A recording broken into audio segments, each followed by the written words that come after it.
Bismillahirrahmanirrahim. Assalamualaikum warahmatullahi wabarakatuh.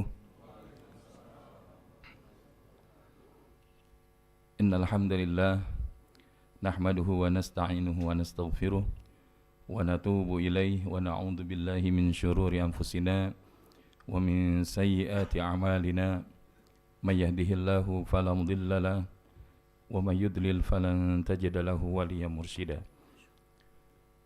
Asyhadu an la ilaha illallah wahdahu la syarika lah wa asyhadu anna Muhammadan abduhu wa rasuluh la nabiyya wa la rasula ba'dah.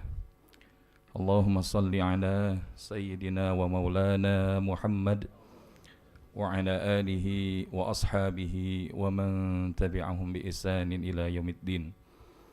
Amma ba'd, subhanaka la ilma lana illa ma'allamtana innaka antal alimul hakim wala hawla wala quwata illa billahil aliyyil azim.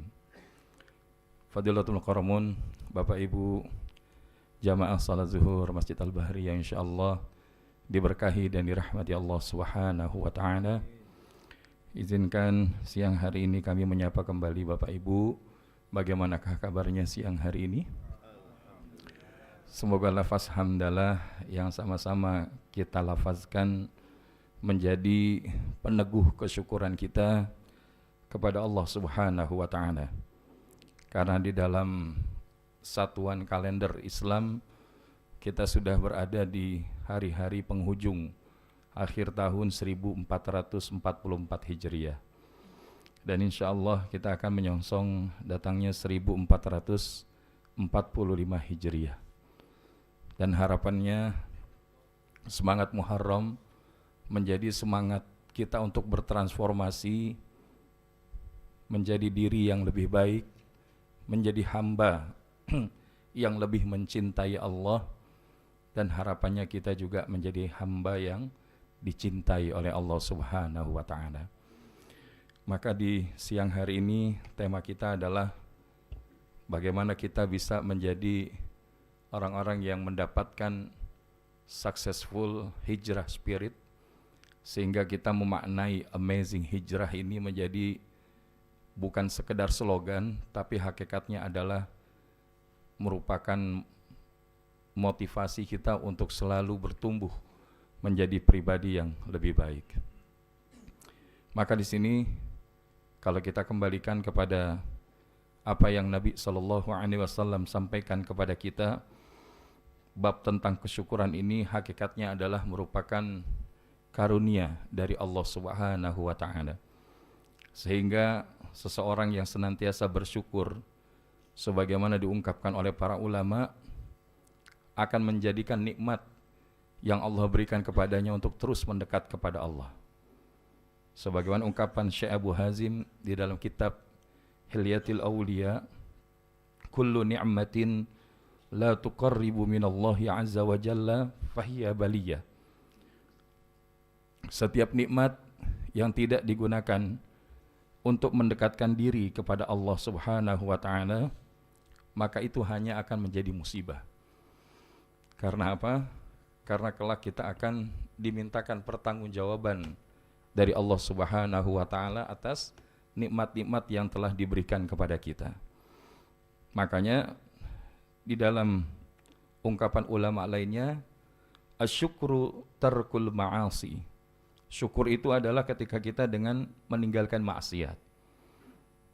Maka kalau hari ini kita bisa diberikan kemampuan untuk memilih hadir di dalam majelis kebaikan, maka hakikatnya ini adalah di antara kasih sayang Allah kepada kita.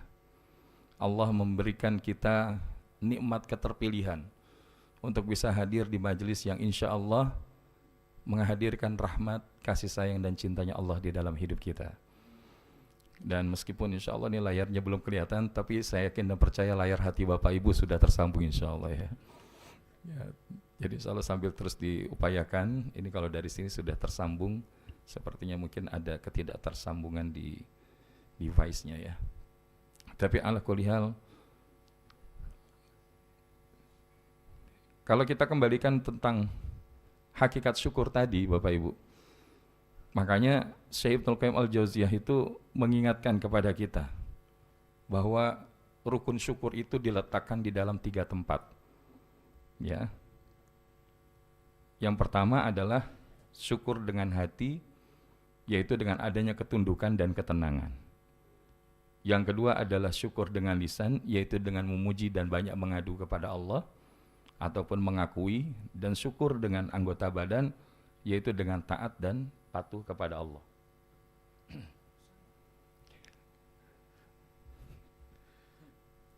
Gak apa-apa, berarti masuknya ke situ ya.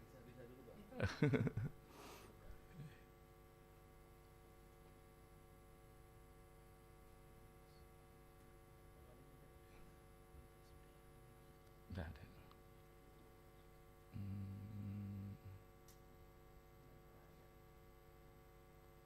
Gak ada. Masuknya ke sana ya.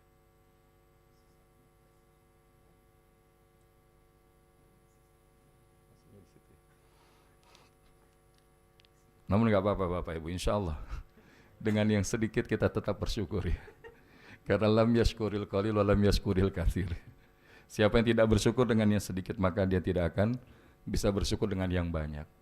Mungkin di antara pesan cintanya, kalau biasanya langsung lihat layar yang lebar, biarpun ada di belakang tiang itu aman ya kan. Tapi yang hari ini kelihatannya cuma di televisi gitu ya, di layar televisi, maka insya Allah yang ada di belakang bergerak maju ke depan insya Allah. Kenapa? Karena mudah-mudahan kalaupun tidak terlihat, tapi kita hidupkan hati kita. Nah, ya, kenapa? Karena ada ciri orang yang hatinya mati. Kata Syekh Ibnu Athaillah adalah min alamati mautil qalb adamul huzni ala ma fataka minal muwafiqat. Salah satu tanda matinya hati adalah kalau seseorang itu enggak merasa sedih atau susah karena ketinggalan melakukan sebuah amal perbuatan baik dan kewajiban. Jadi bahasanya enggak nyesel kalau tertinggal dari melakukan sebuah kebaikan. Pak, ini ada pengajian. Udah silakan aja duluan, titip salam sama ustadznya ya kan? Kenapa? Karena kalau kita alhamdulillah dipilih sama Allah untuk hadir di ruangan ini Bapak Ibu, berbahagialah. Saya suka sampaikan begitu. Karena orang-orang yang senang datang ke majelis ilmu itu insya Allah calon-calon penghuni surga ya kan? Bahkan yang aminnya paling kencang berangkat duluan insya Allah ya kan? Kenapa? Karena Nabi yang bilang, idza marartum biriyadil jannah farta'u. Ini sering saya ulang-ulang, bahkan kalau kesini pun saya ulang. Kenapa? Motivasi buat kita Bapak Ibu. Jikalau kalian melihat taman surganya Allah di atas muka bumi, maka singgahlah, mampirlah.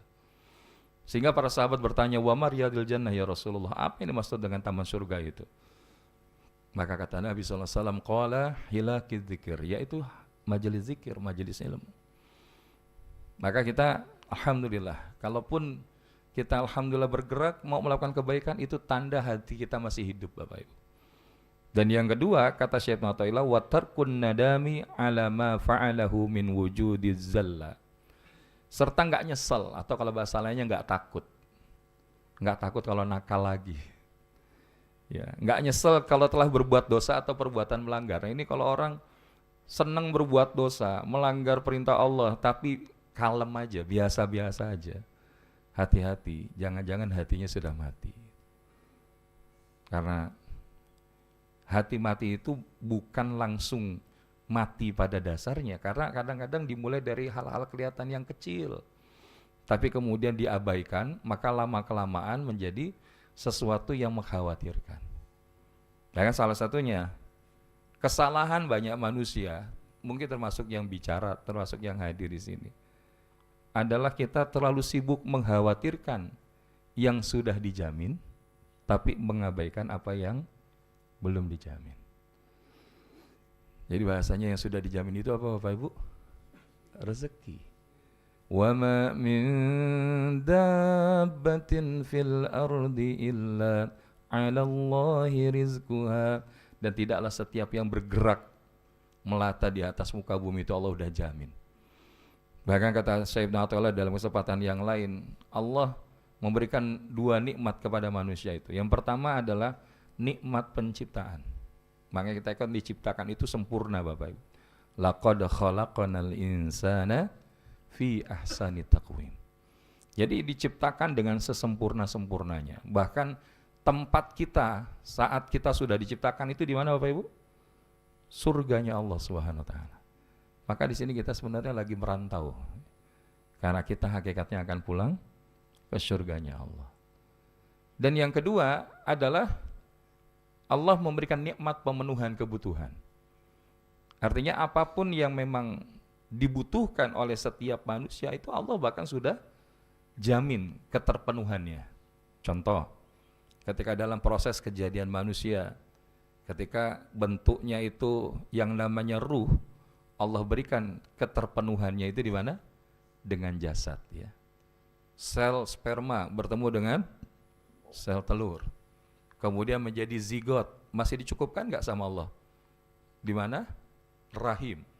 Sampai kemudian menjadi janin. Janin kemudian masih dipenuhi rezekinya sama Allah melalui apa? Plasenta, betul? Nah, kemudian setelah itu jadilah dengan izin Allah lahir seorang bayi. Pertanyaannya, masih dicukupkan nggak kebutuhan dari sang bayi itu, Bapak Ibu? Ya, gimana caranya biar kemudian dipenuhi kebutuhannya, ASI-nya, popoknya, buburnya? Apa yang dilakukan oleh bayi? Nah, itu luar biasa. Itu kayaknya bayi dari Kementerian Kelautan itu, ya kan? Oe, ya, datang diapersnya. Oe, datang minyak kayu putihnya. Oe, datang apa namanya? Ya, ASI-nya. Dan begitu Allah mencukupkan. Tapi hari ini mungkin ketika kita menghadapi masalah kita udah udah nangis-nangis kok nggak selesai-selesai masalahnya, ya Allah. Nah, ini kenapa? Karena jangan-jangan di dalam perjalanan hidup kita tidak total bergantung kepada Allah. Kuncinya itu aja. Selama manusia itu total bergantung kepada Allah Subhanahu wa taala, Allah akan cukupkan kebutuhannya. Bahkan Allah menjamin, wa may yatawakkal 'alallah fahuwa hasbuh. Dan barang siapa yang total bergantungnya, tawakalnya itu hanya kepada Allah, maka Allah akan cukupkan apa yang menjadi kebutuhannya. Karena pada dasarnya apapun yang dibutuhkan oleh manusia pasti Allah cukupkan. Tapi yang enggak cukup itu adalah kalau kaitannya dengan keinginan. Karena keinginan manusia itu enggak ada habisnya. Bahkan Nabi bilang kalau satu manusia itu dikasih satu gunung emas, maka niscaya dia pengen gunung emas yang kedua. Begitu dikasih gunung emas yang kedua, dia pengen terus yang ketiga. Dan begitu seterusnya sampai kemudian tanah menutupi dirinya, barulah dia merasa cukup. Makanya selalu kalau dalam urusan keinginan, ini jangan sampai kemudian melebihi dari kondisi yang kemudian bisa kita nikmati. Karena life satisfaction, kepuasan hidup itu equals ketika enjoying minus wanting. Ya, jadi rumusnya begitu. Hari ini kita mendapatkan nilai kepuasan di dalam hidup itu adalah ketika apa yang kita nikmati itu lebih besar daripada apa yang kita inginkan.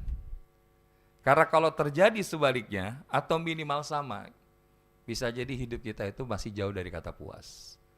Termasuk ketika keinginan itu lebih banyak daripada yang bisa kita nikmati. Maka hidupnya itu akan kemerungsung. Ya, apa itu kemerungsung? Tapi ala kulli hal Bapak Ibu yang dirahmati Allah. Kenapa kita perlu mengatakan hal ini? Karena hari ini banyak orang yang dalam kondisi yang demikian. Didera keinginan-keinginan, padahal sesungguhnya dia nggak menikmati keinginan itu. Bahkan kalau kita lihat korelasinya dengan hukum alam, menarik sekali. Ada hukum fisika itu bahwa besarnya gaya itu berbanding lurus dengan besarnya tekanan, betul ya? Makanya orang yang hidupnya banyak gaya, maka hidupnya akan banyak. Nah, ini Bapak Ibu yang menyimpulkan, bukan saya. Jadi ala kulli hal Bapak Ibu yang dirahmati Allah, kita bisa lihat kerusakan terjadi di sekeliling kita hari ini bukan tidak mungkin adalah ketika menggunakan parameter keberhasilan, kebaikan hidup itu menurut versi kita sendiri.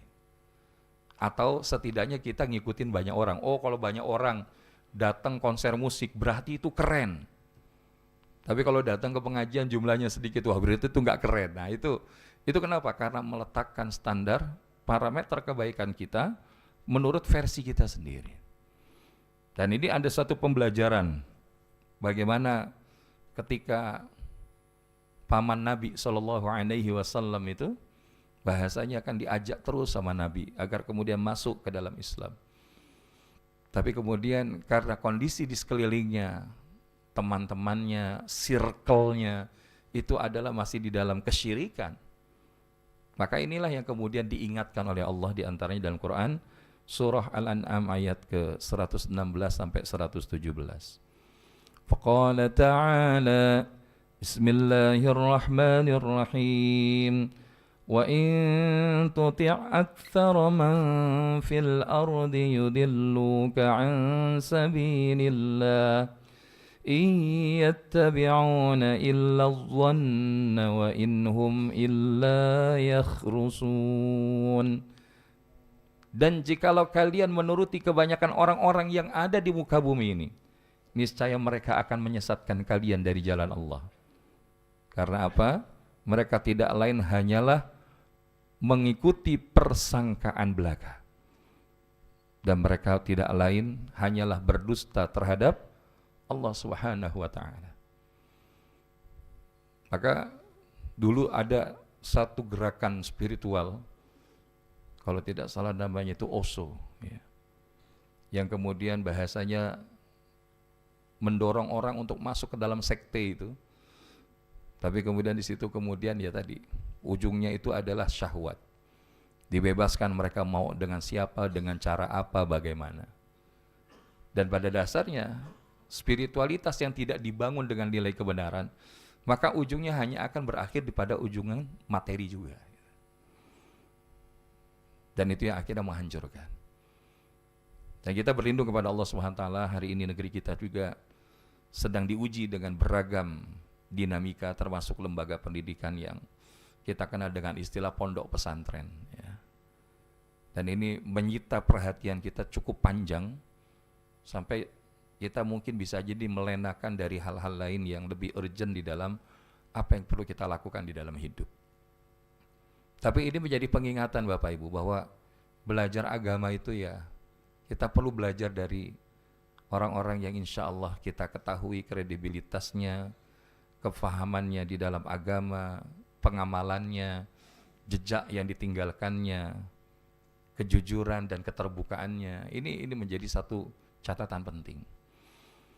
Karena banyak saudara-saudara kita yang karena melihat lembaga ini begitu mewah, ya, punya lahan begitu luas dan lain sebagainya. Dan ini menjadi pengingatan bagi kita, ya, bahkan pun ketika seseorang belajar agama masih ada peluang memiliki ketergelinciran. Kalau gitu berarti Ustadz nggak usah belajar agama. Justru makin nggak belajar agama tuh makin jelas ketergelincirannya Bapak Ibu. Makanya belajarlah dari seorang pemancing, ya. Kan yang namanya pemancing itu dia nggak pernah maju ke depan, betul nggak? Ya karena kalau maju ke depan, ya kecebur. Maka kita berlindung kepada Allah Subhanahu wa taala untuk apa? Karena sesungguhnya Allah itu lebih tahu tentang bagaimana hidup kita, bagaimana harusnya kita menjalani hidup. Tapi nyatanya kita nggak mengikuti apa yang menjadi aturan Allah itu.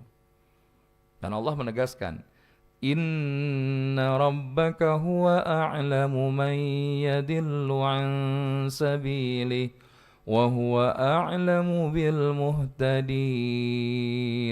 Sesungguhnya Rabbmu, dialah yang lebih mengetahui tentang orang-orang yang tersesat dari jalannya, dan dia lebih tahu tentang orang-orang yang mendapatkan petunjuk.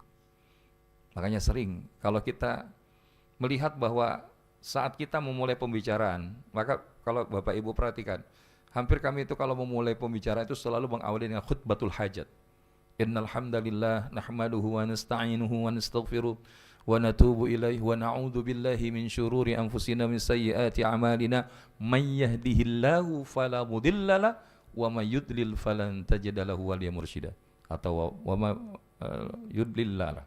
Jadi kalau bahasanya, siapa yang kalau sudah Allah kasih petunjuk, maka nggak ada yang bisa menghalangi.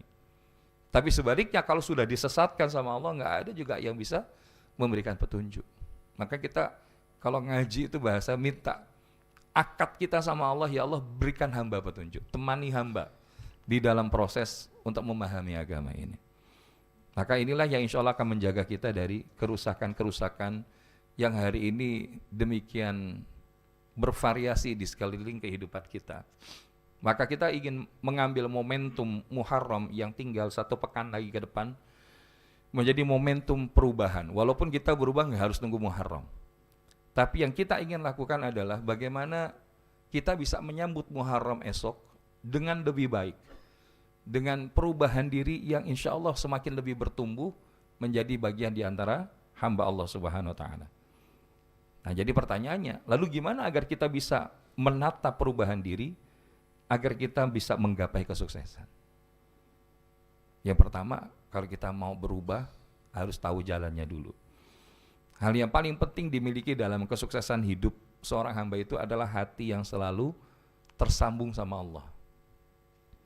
Hati yang tersambung sama Allah itu yang akan menjauhkan hidupnya itu mengalami putus rasa. Karena orang kalau sudah tidak ada rasa Bapak Ibu di dalam hidupnya, nggak ada rasa di dalam bekerja, nggak ada rasa di dalam melakukan sebuah amal, nggak ada rasa saat berdoa kepada Allah, nggak ada rasa saat berinteraksi dengan orang lain, maka bukan nggak mungkin dia akan terjebak kepada apa yang kita sebut dengan istilah istidraj.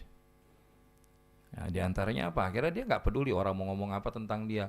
Allah, nggak usah bicara halal haram lah. Hari ini yang penting kita semua bisa menikmati. Ya masalah nanti mau diperbaiki urusan ke depan itu pilihan. Tapi ketika kita melihat bahwa hati yang selalu tersambung kepada Allah, dia akan punya ciri wal khaufu min iqabillah. Dia punya rasa takut dengan sanksi yang akan Allah berikan di dalam apa yang menjadi pelanggaran-pelanggaran di dalam hidupnya. Dan akhirnya dia punya mindset yang benar dalam membaca pesan cintanya Allah di dalam setiap episode kehidupan dalam menggapai rahmatnya Allah. Dan menariknya di dalam Al-Quran, konsep menata perubahan diri ini salah satunya adalah termaktub di dalam Quran surah At-Taubah ayat 20 atau di dalam surat Al-Baqarah ayat 218 yang juga senada. Karena di sini Allah Subhanahu wa taala menjelaskan ada yang kita sebut dengan istilah trilogy of successful life. Innal ladzina amanu wal ladzina hajaru wa jahadu fi sabilillah ulaika yarjuna rahmatallah wallahu ghafurur rahim. Sesungguhnya orang-orang yang beriman, orang-orang yang berhijrah dan berjihad di jalan Allah, mereka itulah yang mengharapkan rahmat Allah, dan Allah Maha Pengampun lagi Maha Penyayang. Artinya mereka yang mendapatkan rahmat Allah ini akan berpotensi, berpeluang mendapatkan surganya Allah. Ya karena Nabi bisa masuk surga pun mengingatkan, illa bi rahmatin minallah. Kecuali aku pun juga masuk surga itu karena rahmatnya Allah. Bahkan bukan hanya 3 hal ini akan mendorong mendapatkan rahmatnya Allah, tapi juga akan mendapatkan kedudukan yang tinggi di sisi Allah dan kita akhirnya menjadi orang-orang yang sukses. Dalam Quran surat At-Taubah ayat 20, Allah Subhanahu wa taala berfirman, alladzina amanu wa hajaru wa jahadu fi sabilillahi bi amwalihim wa anfusihim a'zamu darajatan 'indallah wa ulaika humul faizun. Orang-orang yang beriman, orang-orang yang berhijrah serta berjihad di jalan Allah dengan harta benda dan diri mereka, maka mereka adalah lebih tinggi derajatnya. Maka inilah a'zamu darajatan indallah, yang lebih tinggi derajatnya di sisi Allah, dan mereka itulah orang-orang yang mendapatkan kemenangan. Maka Bapak Ibu jamaah yang dirahmati Allah Subhanahu wa taala, setidaknya dari 2 ayat ini ada kesamaan, rumus yang telah Allah hadirkan di dalam hidup kita. Kalau kita pengen sukses, kalau kita pengen punya kedudukan tinggi di sisi Allah, kalau kita pengen dapetin rahmat Allah, ini adalah ketika kita menghadirkan apa yang kita sebut dengan trilogy of successful life, yaitu yang pertama adalah al-iman. Al-iman. Karena iman ini adalah kunci keberhasilan hidup. Karena orang yang kemudian kelak masuk surga dengan izin Allah, walaupun di dalam hatinya memiliki seberat zarrah daripada benih keimanan, maka Allah akan masukkan dia ke dalam surga.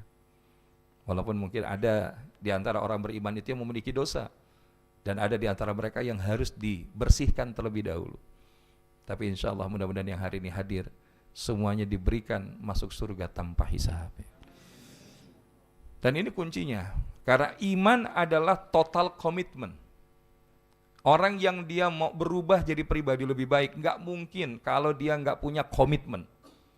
Ya bahasanya, seseorang anak pengen berhasil masuk kampus pilihannya, ataupun masuk sekolah yang berada di zonasinya, maka dia akan punya komitmen, membuktikan dari cita-citanya itu bisa dicapai.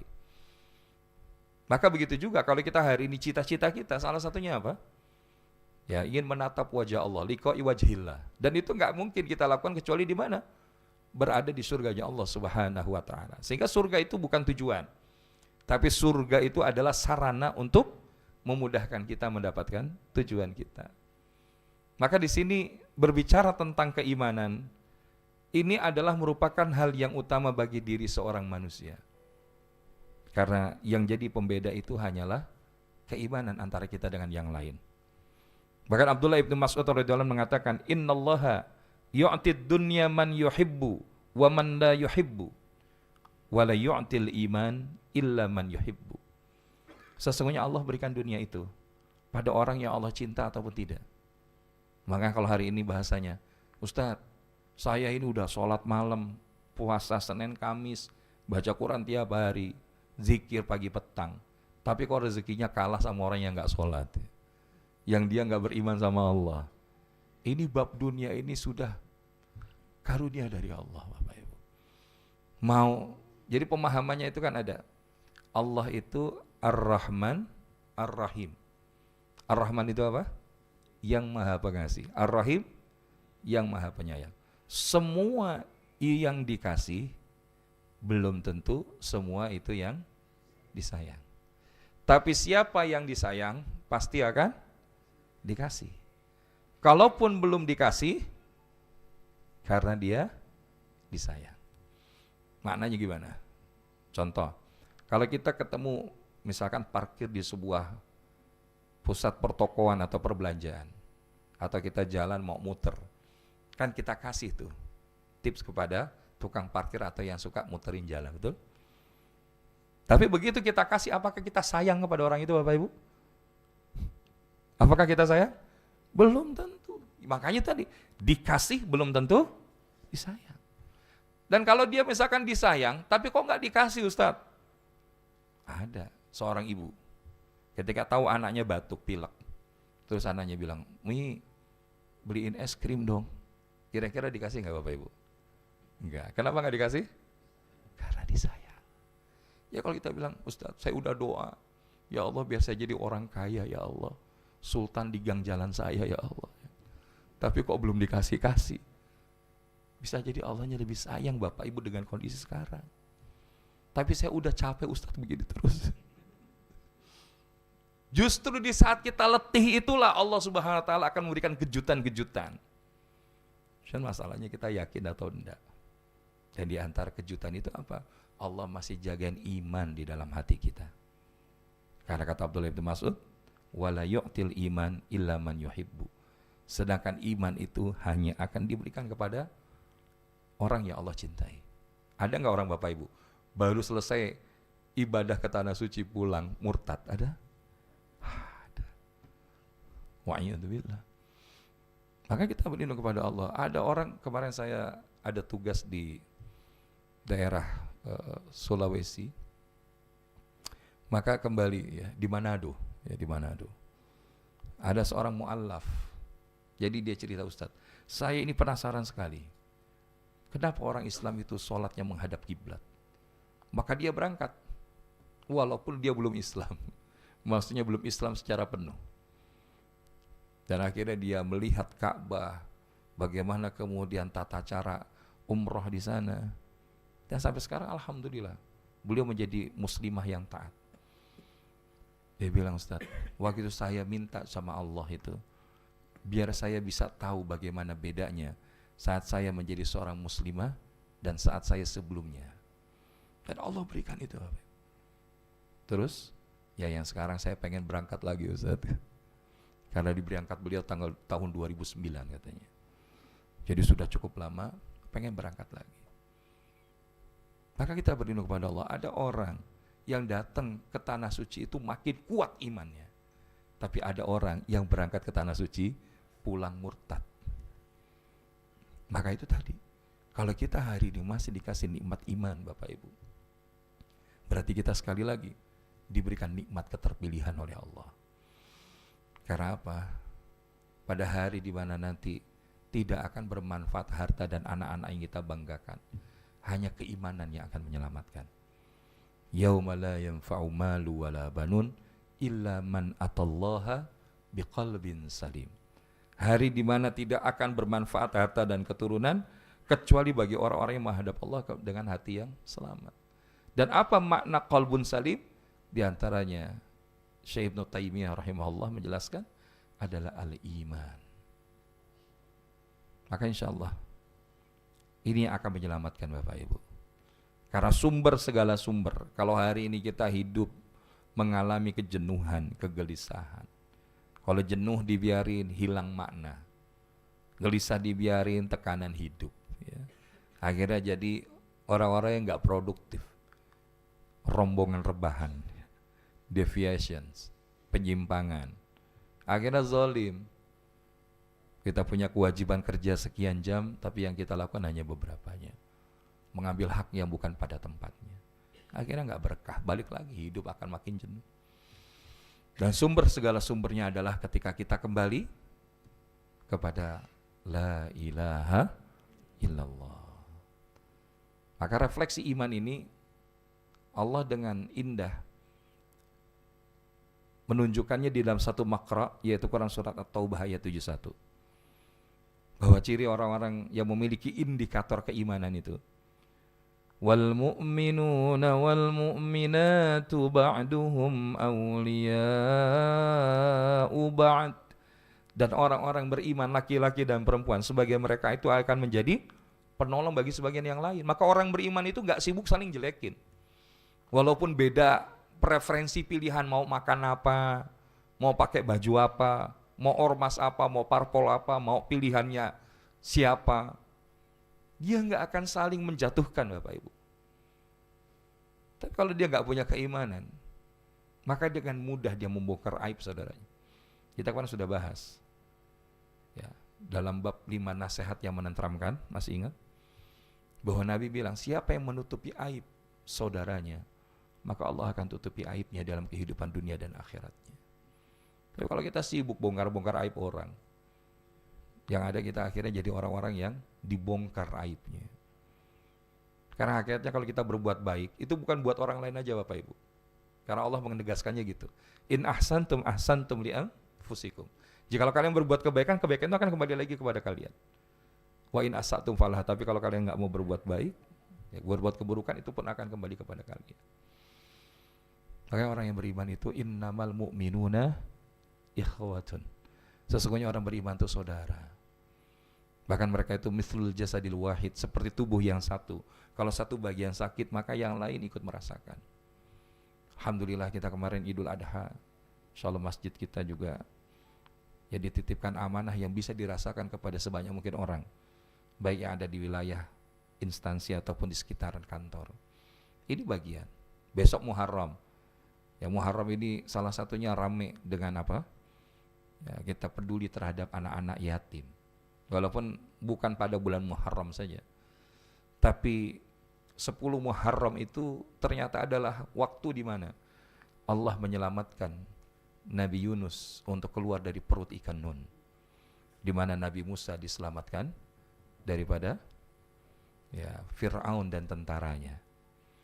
Maka ini bahkan disebutkan juga Nabi Ibrahim terselamatkan dari panasnya api Namrud itu di 10 Muharram atau hari Asyura. Maka bagi kita itu disunnahkan untuk berpuasa. Namun ketika kita juga ingin melakukan amaliyah, salah satunya ya tadi berbagi kepada anak-anak yang sebagian orang tuanya sudah berada di dalam perut bumi. Maka walaupun kita hanya mampu 1 orang, 2 orang anak yatim, bahagia. Ustadz, kalau saya belum bisa bagian anak yatim, bisa bagian anak sendiri, silakan ya. Ya kalau belum bisa bagian anak orang kan anak sendiri ya. Karena apa? Insya Allah kalau niatnya tulus, ikhlas, Allah akan jadikan itu bahkan lebih utama daripada yang kita belanjakan di dalam sebuah perjuangan. Maka ini Bapak Ibu yang dirahmati Allah SWT. Karena orang-orang yang beriman itu yakin, wallahu fi aunil abdi ma kanal abdu fi aunil akhihi. Dan Allah akan menolong seorang hamba selama hamba itu mau menolong hamba Allah yang lain. Jadi kalau kita itu bakhil, nggak mau nolongin orang, maka mungkin itulah yang membuat kita hidupnya susah. Maka ada rumus cepat Bapak Ibu. Kalau kita pengen ditolong sama Allah itu, ya salah satunya apa? Yang pertama adalah doakan orang lain yang punya hajatnya sama dengan kita. Misalkan gini, saya pengen tanya, yang hadir di sini kira-kira ada yang punya masalah nggak Bapak Ibu? Ya, saya cuma nanya kok ada, tapi jawabnya kok banyak gitu ya. Nah, dari sekian banyak masalah itu, ada nggak di antara yang Bapak Ibu punya masalah dengan hutang? Nah, kalau dibilang banyak Pak Bu, doakan minimal 10 orang yang hari ini hadir, yang Bapak Ibu kenal, tapi diam-diam doanya. Jadi setelah nanti misalkan ba'diyah, atau mungkin nanti ba'da asar, atau nanti sepertiga malam terakhir, atau ba'da subuh besok, doakan, ya Allah, saya tahu saudara saya itu Bapak Fulan, beliau lagi kebingungan, ya Allah, hutangnya belum selesai, karena saya tahu catatannya minjem ke koperasi, ya Allah ya kan. Jadi doakan 10 orang. Pak Bu, 10 orang kita doakan minimal kalau tahu. Termasuk yang dia pengen punya keturunan, yang pengen sakitnya sembuh. Doakan 10 orang yang minimal ya, minimal 10 orang kalau bisa. Ya, kalau nggak ada 10 gimana Ustaz? Pokoknya semampunya. Mas tetang itu. Yang dia masalahnya sama dengan kita. Dan nanti lihat keajaiban apa yang akan Allah hadirkan. Kenapa saya bilang gini Bapak Ibu, insya Allah tahadus bin ni'mah ya. Ketika kita diizinkan oleh Allah untuk bisa menemani perjalanan ibadah umroh, saudara-saudara kita, banyak di antara jamaah itu nitip, Ustaz, nitip ya, biar nanti saya cepet dikaruniakan anak. Alhamdulillah, kita doakan. Dengan izin Allah di Multazam, di Raudhah, ya dalam aktivitas tawaf, di Hijr Ismail, Masjid Nabawi, Masjidil Haram, kita doa. Bismillah pulang, kemudian ketemulah dengan jamaah itu. Alhamdulillah Ustaz, istri ana alhamdulillah sudah mulai telat ya, berapa hari ini, alhamdulillah. Dan begitu kita pulang ke rumah, istri juga laporan, Bi, alhamdulillah Umi juga udah telat ya kan. Dan ini kenapa, ya mungkin salah satunya saya tahadus bin ni'mah Bapak Ibu. Hari ini saya dikaruniakan 1 orang istri, 9 orang anak ya kan. Jadi yang paling besar itu sekarang mau masuk kuliah, yang paling kecil baru 6 bulan. Jadi semuanya dibawa ke sini. Hari ini libur terakhir. Tapi kalau di Tanah Kusir macet luar biasa. Saya bilang sudah minggir di mana aja, biasanya naik ngojek datang ke sini. Kenapa? Karena ini amanah, kewajiban harus nyampe ke sini. Dan Bapak Ibu yang dirahmati Allah, begitu kemudian punya anak banyak kan akhirnya kalau ada jamaah, Ustaz, nitip ya biar saya dimudahkan jodoh. Nah yang ini agak khawatir doanya ya Bapak Ibu.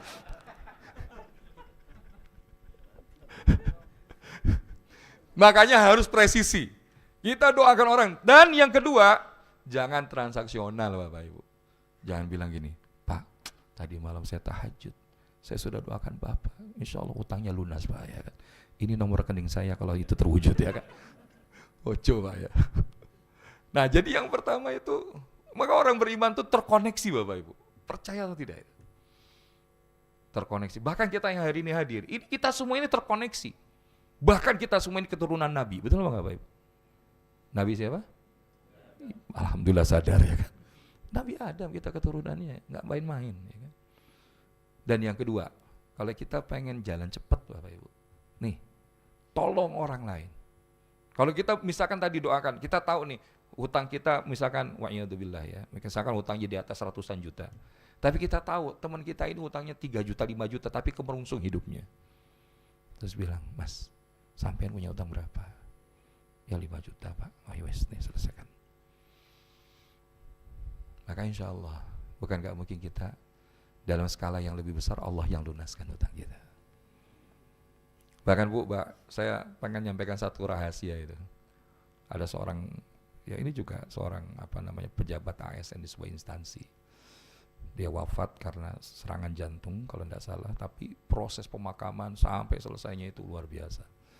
Akhirnya istrinya cerita, orang Makassar. Saya nggak tahu suami saya, padahal dia nggak kaya-kaya amat, tapi kok orang datang kiri kanan nggak habis-habis menceritakan kebaikan dia dan seterusnya.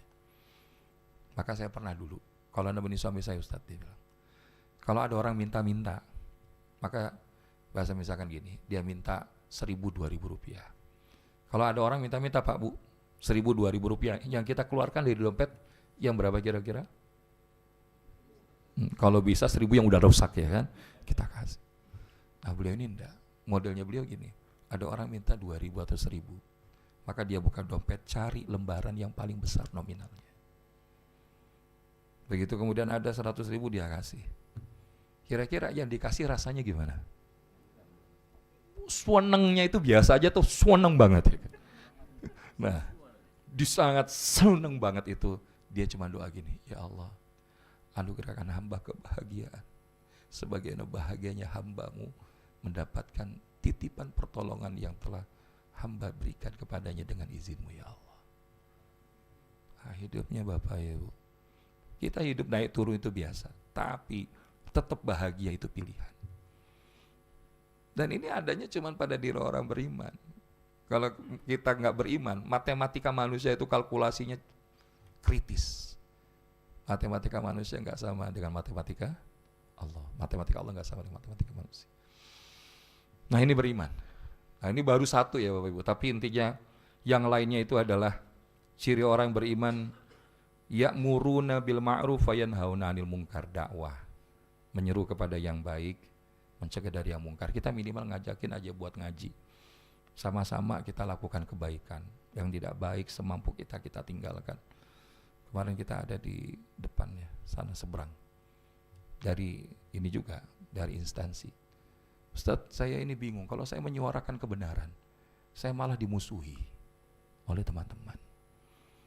Bicara tentang aliran uang begini-begitu. Saya nggak begitu paham Pak. Tapi begitulah hakikatnya dari orang yang menyerukan kebaikan. Karena bisa jadi, ya kalau kita hari ini ya dapetin suatu ketidaknyamanan, apalagi para nabi dan rasul sebelum kita. Apakah Rasulullah Muhammad langsung dieluk-elukan ketika nyampe di Taif? Diusir, ditimpukin, dihina. Tapi Rasulullah nggak marah Bapak Ibu. Maka kerja dakwah kita itu bukan proses hasil Bapak Ibu. Jadi kalau kita ngajakin orang, misalkan gini, alhamdulillah nih hari ini yang hadir ada hampir 100 orang ya. Maka insya Allah mudah-mudahan di kajian berikutnya minimal 200 orang ya. Nah, kok cuma 1 orang yang jawab, berarti 101 ya kan. Kenapa? Karena ini perusahaan instansi Bapak Ibu, kalau masih memberikan ruang kayak gini, ambil. Ada beberapa yang teman-teman di perkantoran itu Ustaz, ini masjidnya sekarang lagi diproses untuk dirubah kembali menjadi tempat kerja. Karena kepemilikannya sudah beralih kepada yang lain. Ada pondok pesantrennya di satu daerah, ini juga akhirnya tersendat. Maka selama kita hari ini Bapak Ibu nih, insya Allah kita nggak merugikan yang lain, semuanya proporsional. Saudara kita yang memiliki keyakinan lainnya juga monggo. Tapi kalau kita sudah punya fasilitas, biasa dengan Ustaz Heru insya Allah sebentar lagi ini kan mau renovasi lagi ini ya kan. Maka yuk kita sama-sama makmurkan. Begitu nggak makmur masjid itu Bapak Ibu, maka ada alasan masjid itu dirubah aja lagi jadi tempat kerja. Dan itu yang terjadi di satu perusahaan ya, saya nggak perlu sebutkan perusahaan itu. Jadi dia udah bagus masjidnya, tapi jamaah ibu-ibu di belakang itu nggak ada. Akhirnya apa? Oh di sini sudah nggak ada lagi orang sholat, rubah jadi tempat kerja lagi. Inilah dakwah Bapak Ibu.